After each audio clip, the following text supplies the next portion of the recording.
¿Alguna vez han pensado que una tragedia, una de esas que borran pueblos enteros del mapa, podría en realidad desenterrar el secreto más profundo y hermoso de una nación? Una catástrofe que no solo destruyó hogares, sino que también iluminó la confianza de toda una sociedad.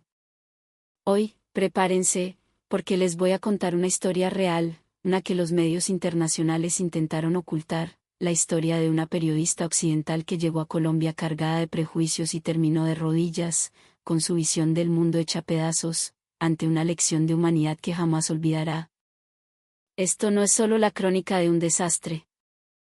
Es la historia del alma ancestral que todos llevamos dentro. ¿Están listos? Abróchense los cinturones emocionales, porque vamos a ser testigos de una prueba de fe que sacudió al mundo entero. Colombia, desastre, caos. ¿Qué imagen evocan estas tres palabras en sus mentes? Quizás la de un país devorado por la selva, gente corriendo despavorida, una prueba de fuego para un pueblo ya marcado por la violencia. Pero, ¿y si les dijera que entre estos tres elementos se esconde la clave para descifrar un código civilizatorio perdido? Un poder casi olvidado en nuestro mundo moderno llamado confianza. ¿Suena cuento de hadas? Sigan escuchando. ¿Por qué una avalancha que amenazaba con borrarlo todo terminó reflejando el corazón más puro de una sociedad? Porque entre los escombros y el lodo floreció la solidaridad más conmovedora. Y, sobre todo, porque una cínica y experimentada periodista extranjera, después de presenciarlo, escribió el reportaje más arriesgado de su vida, una confesión que pondría en jaque toda su carrera. Lo que están a punto de escuchar no es solo el relato de la gran avalancha. Es una historia sobre la redención, sobre un cambio de perspectiva radical, y sobre el eco poderoso de un espíritu ancestral, el espíritu berraco que resuena en la Colombia contemporánea. Esta es la historia que obligó al mundo a ver a nuestro país con otros ojos. Colombia no es más que otro de esos estados fallidos de Latinoamérica, ¿verdad? Narcotráfico, violencia, desorden. Cuando la tragedia golpee, se pisotearán unos a otros por un pedazo de pan. No debe ser muy diferente a los demás. Sarah Wilson, corresponsal veterana de la BBC, garabateó estas palabras en su libreta con una caligrafía tensa y apresurada. Una media sonrisa cínica, producto de años cubriendo lo peor de la humanidad, se dibujó en sus labios. Afuera, el cielo de Bogotá pesaba sobre la ciudad como una plancha de plomo, gris y opresivo. La humedad del aire era asfixiante, un presagio de la tormenta que se gestaba en las montañas. Llevaba apenas un mes en Colombia, después de haber pasado 3 largos años en Beijing. Para ella, este traslado no era un ascenso, sino una especie de exilio. En su mente, Colombia era un cliché andante, un lugar sin sorpresas, un caos predecible, una corrupción endémica y una violencia latente esperando cualquier excusa para estallar. Ahora, una temporada invernal sin precedentes, bautizada por los meteorólogos como la furia de los Andes, amenazaba con desatar un infierno sobre el país. Una bestia nacida de la furia de la naturaleza rugía, lista para abalanzarse sobre la cordillera. Para Sara, esto no era solo un desastre natural. Era la oportunidad de oro para confirmar sus teorías, para mostrarle al mundo la cruda verdad que ella ya daba por sentada. Otra gran primicia servida en bandeja, pensó. Su mente voló a coberturas pasadas en otras partes del mundo. Recordaba con una claridad escalofriante las escenas de saqueos después de huracanes en el Caribe, las peleas a cuchillo por una botella de agua en África. Tenía grabada a fuego la imagen de un padre, durante unas inundaciones en Asia, empujando a un anciano al agua turbia para arrebatarle una caja de galletas. El grito ahogado del viejo fue engullido por la corriente, y esa imagen se convirtió en el fotograma que definía su visión de la humanidad en situaciones límite. Esta vez seguro que conseguiré imágenes aún más potentes, calculó mientras revisaba su equipo fotográfico. El periodismo de desastres era la moneda más cotizada en el mercado de la información. El caos, el conflicto, el lado más oscuro del alma humana, eso era lo que la audiencia realmente devoraba. Su teléfono vibró. Era un mensaje de Jack, su editor en Londres. Sara, lista. Necesitamos imágenes de primera línea. Recuerda, Quiero impacto, quiero caos, quiero la verdad sin filtros de la naturaleza humana. No te preocupes, respondió Sara con una confianza arrogante. Conozco perfectamente cómo reacciona esta gente ante el desastre. Es un guión que ya he visto 1000 veces. Era la tarde del 24 de septiembre de 2024. La vanguardia de la tormenta ya había llegado. Sara, desafiante, eligió un cruce de calles en el norte de Bogotá, cerca de los cerros orientales. El viento ya era tan fuerte que apenas podía mantenerse en pie. Apuntó la cámara hacia sí misma y comenzó su primera transmisión en vivo. Les habla Sara Wilson desde el corazón de la capital colombiana. La furia de los Andes está a punto de desatar todo su poder. En este momento, las ráfagas de viento superan los 100 kilómetros por hora. Miren detrás de mí, los enormes letreros de los edificios se sacuden como si fueran de papel.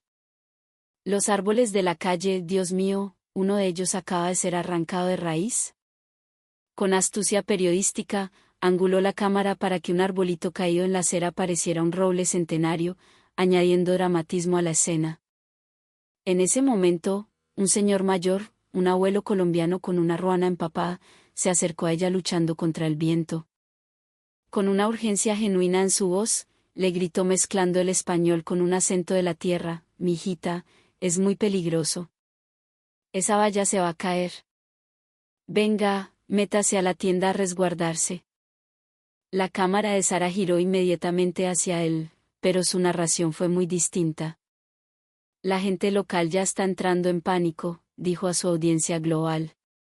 Este hombre, en un estado de gran agitación, intenta decirme algo desesperadamente. La simple y humana preocupación del hombre fue torcida y presentada como una prueba de descontrol y caos. En su mente, Sara incluso pensó: quizás en el próximo segundo este señor rompa el vidrio de la tienda de al lado para llevarse algo. A las 8 de la noche, el verdadero infierno se desató. La Esmeralda, un pequeño y ficticio pueblo en las montañas del Putumayo, se convirtió en la primera víctima. Lluvias torrenciales, vientos huracanados, una sinfonía apocalíptica. Sara se refugió en el hotel que había reservado en Mocoa, la ciudad más cercana, y a través de los ventanales filmaba el paisaje infernal. Dios mío, exclamó con un tono exagerado frente a su cámara. Esto es el purgatorio. Jamás había visto una tormenta tan aterradora. Parece como si la propia montaña se estuviera tragando el pueblo. Y no se equivocaba. El poder de la furia de los Andes superó todas las previsiones. Los pluviómetros de las estaciones meteorológicas colapsaron. La lluvia era una cascada sólida que caía del cielo, reduciendo la visibilidad a cero. A las 3 de la madrugada, llegó la noticia que hizo que la adrenalina de Sara se disparara. Una represa natural, formada por un deslizamiento anterior en un río aguas arriba de la Esmeralda, había cedido. Millones de toneladas de agua, lodo y rocas, acumuladas durante semanas, se liberaron. La frágil presa de tierra, debilitada por las lluvias incesantes, finalmente se rompió. Como una bestia ancestral liberada de sus cadenas, una avalancha de lodo, árboles y rocas del tamaño de casas se precipitó hacia el valle, directa hacia el pueblo. La gran noticia: Sara saltó de la cama. Esto era lo que estaba esperando. El verdadero drama. Inmediatamente llamó a un camarógrafo local con el que tenía un acuerdo, su tono no admitía réplica. Ve a la Esmeralda ahora mismo. Quiero las primeras imágenes de la avalancha. Señorita, salir ahora es un suicidio. La voz del hombre al otro lado del teléfono apenas se oía por encima del estruendo de la tormenta.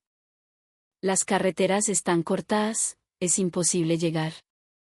Ese es precisamente el efecto que buscamos. La voz de Sara era fría, calculadora. Cuanto mayor es el desastre, mayor es el valor periodístico. No olvides tu contrato. Pero pronto descubrió que había subestimado la furia de la naturaleza colombiana y sobreestimado el poder de su dinero. Nadie, ni un solo conductor o periodista local, estaba dispuesto a arriesgar su vida por una primicia en medio de esa noche apocalíptica. Toda la región se había convertido en una isla aislada por el diluvio. Un montón de gallinas, masculló furiosa, pero no podía hacer más que esperar, mirando la lluvia golpear el cristal. Pueden imaginar su frustración. Por un lado, sentía un escalofrío de miedo ante el poder destructivo de la naturaleza. Pero por otro, la bestia de su ambición profesional rugía en su interior, impaciente por ver el espectacular desastre y, sobre todo, las miserias humanas que esperaba documentar sobre las ruinas. En la mañana del 25 de septiembre, la lluvia amainó. La isla, maltratada durante toda la noche, recibió los primeros rayos de sol. Sara fue de las primeras en salir del hotel. Quería adelantarse a todos los medios, capturar esas imágenes impactantes que revelaran el lado más oscuro del corazón humano. El panorama era, como ella esperaba, desolador.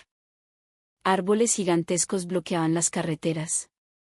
Restos de tejados de zinc y vallas publicitarias estaban esparcidos por todas partes. Las zonas bajas seguían inundadas con un agua color chocolate. Pero algo era extraño. Ya había mucha gente en las calles, y no estaban buscando qué podían llevarse. Estaban limpiando. Tan temprano, pensó Sara, sorprendida. En sus experiencias previas, la limpieza gubernamental no empezaba hasta días después. Esta gente, claramente, estaba actuando por su cuenta. Siguió avanzando, y pronto creyó encontrar la oportunidad que anhelaba. Una tienda de barrio, un Oxxo, tenía la fachada de cristal completamente destrozada por el viento. La mercancía estaba esparcida por el suelo, a la vista de todos. Aquí es, su corazón se aceleró mientras montaba su cámara. Según su experiencia, en cuestión de minutos aparecerían los aprovechados. Una tienda rota era el escenario perfecto para documentar la codicia humana. Estaba lista para grabar el primer ángulo perfecto, para su reportaje, la prueba de la miseria moral de los colombianos. Sin embargo, esperó media hora, y lo que vio la dejó completamente perpleja. El primero en llegar fue el dueño de la tienda, en una vieja moto. Pero inmediatamente después llegaron varios de sus vecinos. No llevaban bolsas para saquear, traían tablas, martillos, escobas y recogedores. Vecino, tranquilo, vaya y tómese un tinto. Nosotros le ayudamos a arreglar este chuzo, dijo un hombre que parecía electricista. No, ¿cómo se van a molestar? Yo puedo solo. Mil gracias, de verdad, respondió el dueño, con una gratitud genuina en su rostro. Qué molestia ni que nada, parce. Somos vecinos, en las malas es cuando hay que darse la mano, dijo otra señora, que sin más preámbulos empezó a barrer los cristales rotos del suelo. Lo que más dejó en shock a Sara fue que otros transeúntes, al pasar, se detenían. No para curiosear, y mucho menos para llevarse algo. Se unían silenciosamente a la tarea. Uno pasaba herramientas, otro ayudaba a levantar un estante caído. Incluso una señora que pasaba en bicicleta se devolvió a su casa para traer un termo grande con aguapanela caliente para todos. Esto no está bien, susurró Sara a su cámara. Su guión se había salido del libreto desde la primera escena. Frustrada, decidió adentrarse en las zonas más afectadas. Llegó a una plaza de mercado. La escena allí era aún peor. Docenas de puestos habían sido destrozados por el viento. Frutas, verduras, plátanos, yucas y papas estaban esparcidos por el suelo, mezclados con el lodo, formando un cuadro abstracto y desolador. Aquí sí que sí. Alguien tiene que venir a recoger todo esto. Si no lo hacen, se va a podrir, pensó. Reajustó su trípode, como un cazador obstinado esperando a su presa. Pero la siguiente escena, una vez más, demolió sus expectativas. Un grupo de personas, en su mayoría comerciantes y residentes locales, empezaron a organizar el desastre por su cuenta. No se abalanzaron sobre los productos rescatables. Silenciosamente, empezaron a recoger las cosas esparcidas y a clasificarlas según el puesto al que pertenecían. Alguien incluso encontró marcadores y cartones y empezó a etiquetar los montones de productos recuperados con el nombre del puesto que recordaba. Doña Elvira, ¿Estas yucas son suyas?, preguntó un joven con uniforme de colegio, sosteniendo varias raíces cubiertas de barro. No, mijo. Esas parecen de las de don Abelardo, el de la esquina, respondió una vendedora de pescado. Listo, entonces se las llevo su puesto, dijo el muchacho, y caminó con cuidado hasta otro puesto a 20 metros de distancia. Observando a estas personas moverse con determinación en medio del barro, escuchando sus diálogos simples y solidarios, Sara sintió una confusión que nunca antes había experimentado. Esto no se parecía en nada al drama que había venido a filmar. Su cámara no estaba capturando codicia, sino un sentido del orden, casi una obsesión por la dignidad y el honor colectivo que no lograba comprender. Al mediodía, el teléfono sonó como una sentencia. Sara, ¿dónde están las imágenes del desastre?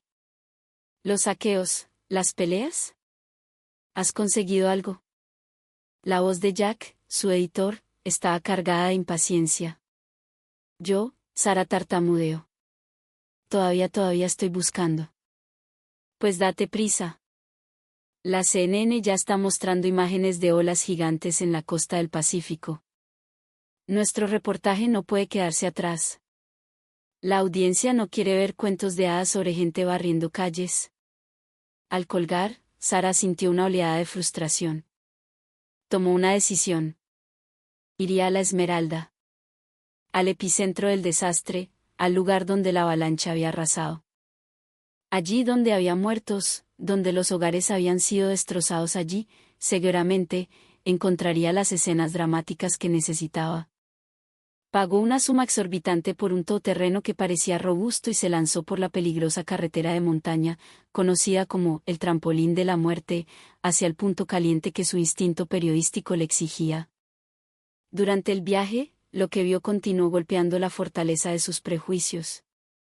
En varios tramos donde la carretera se había derrumbado, había civiles con chalecos reflectantes dirigiendo el tráfico, guiando a los vehículos con una calma asombrosa.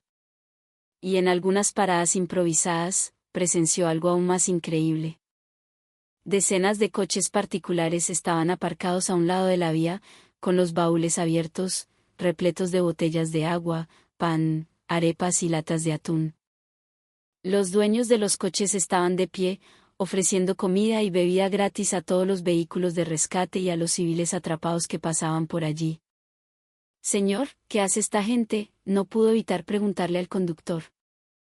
Pues haciendo el bien, ¿no ve?, respondió el conductor con un marcado acento pastuso, como si fuera la cosa más obvia del mundo. Cuando la patria está en problemas, pues hay que ayudarse, ¿o qué? ¿Y no temen que la gente se aproveche y coja más de la cuenta?, insistió Sara. Para ella, esa pregunta era fundamental. El conductor la miró por el retrovisor con una expresión extraña, como si estuviera viendo a un extraterrestre. Y le devolvió la pregunta, ¿y por qué iban a querer aprovecharse? En un momento como este, ¿quién se va a poner a pensar en esas pequeñeces? Somos colombianos, mija. Somos colombianos. Sara repitió esa frase en silencio. En algún rincón endurecido de su corazón, algo pareció resquebrajarse. Cuando el vehículo finalmente llegó a lo que quedaba de la Esmeralda, Sara presenció la escena más impactante de su vida. La avalancha de lodo, provocada por la ruptura de la represa, había vomitado sobre una gran parte del pueblo y los campos de cultivo. La zona era un mar de lodo espeso y pegajoso, salpicado de restos de paredes y tejados. El aire olía a tierra mojada y a desesperación. Pero lo que dejó a Sara sin aliento no fue la devastación apocalíptica. Fueron las incontables figuras humanas que se movían sobre ella. Cientos, quizás miles de voluntarios habían llegado de todos los rincones de Colombia. Paisas, rolos, costeños, bayunos, todos con botas de caucho, palas, picas, o simplemente con sus manos desnudas, excavando en el lodo que les llegaba a las rodillas, buscando desesperadamente cualquier señal de vida o intentando rescatar para los sobrevivientes aunque fuera un solo objeto que guardara un recuerdo. No había una organización central, nadie daba órdenes, no llevaban uniformes. Su único rasgo en común era la expresión de urgencia y determinación en sus rostros. Era un ejército invisible, un ejército unido por la compasión y la solidaridad. Sara empezó a grabar y se acercó a un joven cuyo coche estaba abarrotado de suministros, agua, panela, medicamentos, e incluso leche de fórmula para bebés. ¿Eres del gobierno?, le preguntó en su español rudimentario. El joven negó con la cabeza. No, ¿qué va? Vine manejando desde Bogotá por mi cuenta. Vi las noticias y recogí lo que pude. Lo que se pueda ayudar, bienvenido sea. ¿Desde Bogotá? ¿Eso no son como 10 horas de viaje? Algo así, manejé toda la noche, dijo él, deteniéndose un momento para secarse el sudor y el lodo de la cara. Soy ingeniero de sistemas, hoy tenía que entregar un proyecto importantísimo. Pero anoche, viendo las noticias no pude dormir. Parce, el proyecto puede esperar, la plata se puede volver a ganar. ¿Pero la vida de una persona? La vida no vuelve. ¿O es que eso es muy difícil de entender? Esa simple pregunta fue como un puñetazo directo a la muralla de cinismo que Sara había construido a su alrededor, haciéndola tambalear violentamente. Al mediodía, ocurrió algo aún más asombroso. Varios camiones grandes entraron en la zona del desastre. Sobre ellos, ollas gigantescas humeaban con sancocho y arroz con pollo. Eran los dueños de varios restaurantes de los pueblos cercanos. Habían cerrado sus negocios y usado todos sus ingredientes para preparar comida caliente para los rescatistas y las víctimas. A la orden, a comer que se enfría. Hay que recargar fuerzas, gritaba una señora, dueña de uno de los restaurantes, mientras servía platos rebosantes a todos. Sancocho de gallina caliente, arroz con pollo, aguapanela para el frío, comida que normalmente se vendía, ahora se ofrecía gratis, con una sonrisa. Sara observó que la gente que hacía fila para recibir la comida lo hacía con un orden impresionante. Nadie se colaba, nadie pedía doble porción. Incluso escuchó a algunos decir en voz baja, yo ya comí, dele ese plato a alguien que lo necesite más. Al atardecer, en un albergue improvisado en una escuela, Sara presenció la escena que la marcaría de por vida. Una niña de unos 5 años abrazaba una muñeca vieja y sucia de lodo. Su mirada estaba perdida, llena de miedo. Sus padres estaban desaparecidos en la avalancha y estaba al cuidado de los voluntarios. En ese momento, una abuela, también una víctima cubierta de barro de pies a cabeza, se acercó a ella tambaleándose. De su propio talego, también sucio, sacó con cuidado una muñeca Barbie completamente nueva, que desentonaba con todo a su alrededor. Mijita, tome. Le regaló una nueva amiguita, sí, la voz de la anciana era ronca, pero infinitamente tierna. La niña, tímida, aceptó la muñeca. Y en ese instante, en su pequeño rostro se dibujó la primera sonrisa desde la tragedia. Doña Rosa, ¿eso es suyo?, le preguntó en voz baja un voluntario que estaba cerca. La abuela negó con la cabeza, mirando hacia las ruinas a lo lejos, con los ojos llenos de lágrimas. Era de mi nieta, pero ella ya está grande y esta chiquitina la necesita más. Más tarde, Sara se enteró de que la casa de esa abuela, Doña Rosa, también había sido completamente destruida por la avalancha. Esa muñeca nueva era lo único que había logrado rescatar de entre los escombros. Era el regalo de cumpleaños que le tenía guardado a su nieta. Era uno de los pocos bienes que le quedaban en el mundo. Viendo esta escena, Sara no pudo más. Se dio la vuelta, y por primera vez, las lágrimas empañaron el visor de su cámara. Cayó la noche, pero las operaciones de rescate no se detuvieron. Sara vio a cientos de personas encender las linternas de sus celulares o ponerse lámparas de minero en la cabeza. Los puntos de luz, moviéndose sobre las ruinas oscuras, formaron ríos de estrellas que seguían buscando cualquier señal de vida. Ya es muy tarde, deberíamos seguir mañana, sugirió alguien. No, respondió un bombero cubierto de lodo, con la voz rota por el cansancio pero con una firmeza inquebrantable. Las primeras 72 horas son de oro. Cada minuto cuenta. Puede que haya un abuelito o una abuelita esperando en algún rincón. No podemos rendirnos, carajo.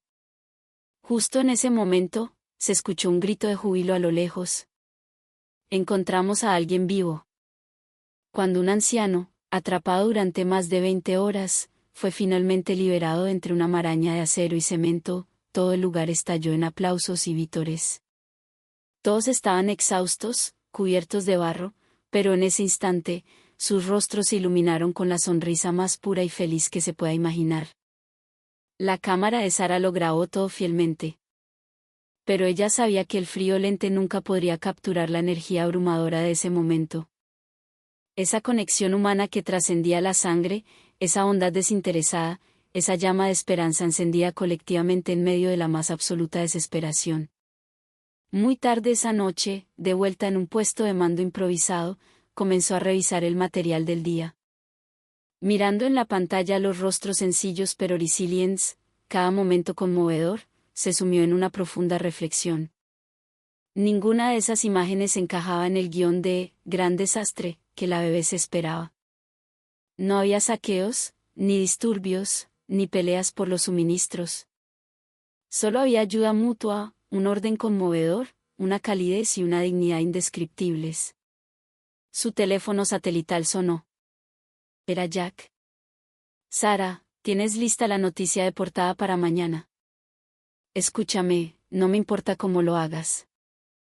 Necesito impacto, lágrimas, sangre. ¿Entiendes?» Sara respiró hondo y, con una calma que ni ella misma reconoció, respondió con firmeza: «Jack, creo que tenemos que hablar». «¿Hablar de qué?» «No tengo tiempo para tus crisis existenciales.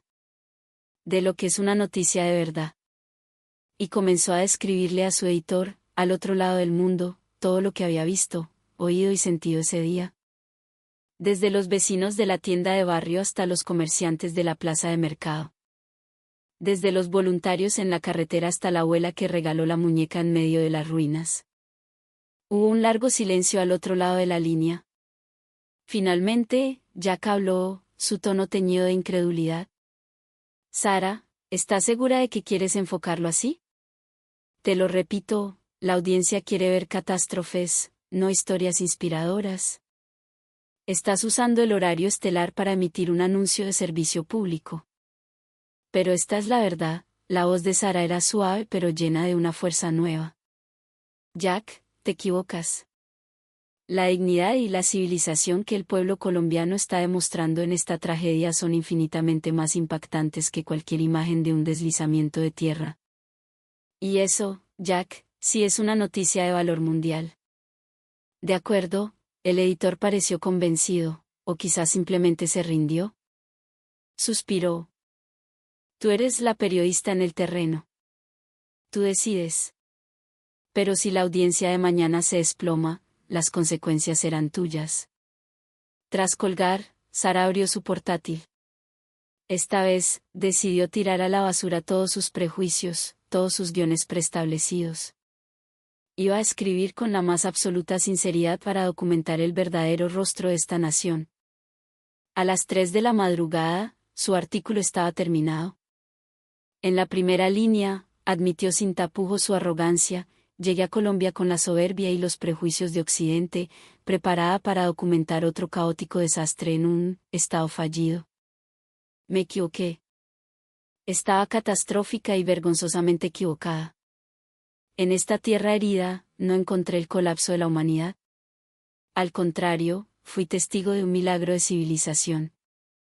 Esta gente, con sus acciones más simples, me ha dado a mí, y al mundo entero, una lección inolvidable sobre la luz del espíritu humano». Describió meticulosamente cada escena que había presenciado, acompañándolas de videos y fotos sin ningún tipo de edición sensacionalista. No usó palabras floridas, solo la narración de los hechos. Pero los hechos, por sí mismos, tenían una fuerza arrolladora. La reacción a la publicación superó todas las expectativas de Sara e incluso de la central de la BBC. En pocas horas, el artículo fue compartido millones de veces en redes sociales. Comentarios de todo el mundo inundaron la web de la BBC como una marea. «Estoy llorando desde Argentina. Qué orgullo por nuestros hermanos colombianos». Desde España, mi más profundo respeto. ¡Qué lección de humanidad! Ustedes son la luz de Latinoamérica. Esto es verdadera civilización. Demasiado emocionante. La calidad humana de los colombianos nos deja sin palabras. Los servidores de la BBC colapsaron por el tráfico masivo. Los principales medios de comunicación del mundo, desde la CNN hasta Reuters, replicaron la historia. El modelo Colombia se convirtió en un tema de debate global. Pero lo que más conmovió a Sara fueron las respuestas de los propios colombianos. No se jactaron de los elogios del mundo. Al contrario, mostraron una humildad conmovedora. Solo hicimos lo que cualquier colombiano haría, nada del otro mundo. En una tragedia, no hay diferencias, todos somos una sola familia. Gracias a usted, señorita periodista, por mostrarle al mundo cómo somos de verdad. Una semana después, cuando Sara se preparaba para dejar una La Esmeralda devastada pero ya en proceso de reconstrucción, se encontró de nuevo con Doña Rosa, la abuela de la muñeca. Los voluntarios le contaron que había sido reubicada en una vivienda temporal. Señorita periodista, gracias por su reportaje, le dijo la anciana, apretando su mano con fuerza. Su rostro arrugado mostraba una sonrisa cálida. Soy yo la que les da las gracias a ustedes. Los ojos de Sara se humedecieron al instante. ¿Ustedes me enseñaron lo que es de verdad la humanidad? Antes de irse, Doña Rosa sacó de su bolsillo una pequeña pulsera tejida con los colores de la bandera de Colombia y se la puso en la muñeca a Sara. Tome, pa, que la proteja y le dé buena suerte. Sara guardó ese amuleto lleno de bendiciones con sumo cuidado. Sabía que ese viaje no solo había cambiado su carrera, sino su vida entera. Un mes después de su regreso a Londres, presentó su renuncia. Rechazó todas las ofertas de los grandes medios y creó su propia plataforma de noticias independiente, dedicada a contar las historias de bondad y humanidad que a menudo son ignoradas. Su primer reportaje en profundidad fue sobre los héroes anónimos de la gran avalancha de la Esmeralda. Al final del artículo, publicó una foto de la pulsera tricolor que le regaló Doña Rosa. Debajo, solo una línea de texto: la verdadera fortaleza no reside en la fuerza que destruye, sino en la ternura que reconstruye. Esta ternura no solo reconstruyó un pueblo, sino que también reparó el corazón roto de una periodista. La civilización no son los rascacielos ni las economías bollantes. La civilización es que, en la hora más oscura, alguien esté dispuesto a encender una luz para el otro. Yo pensaba que Colombia era solo un punto problemático en el mapa. Ahora sé que es un faro que ilumina al mundo. Quizás nunca sepamos cuándo llegará la próxima tormenta. Pero sí podemos elegir qué tipo de luz queremos ser en medio de la oscuridad. Si esta historia te ha conmovido, por favor, déjame un comentario y dime, para ti, ¿qué es la verdadera civilización? Ayúdame a que más gente vea la calidez de Colombia y la belleza más pura del corazón humano. No olvides darle a me gusta, suscribirte al canal y activar la campanita. Comparte esta historia con tus amigos, porque cada vez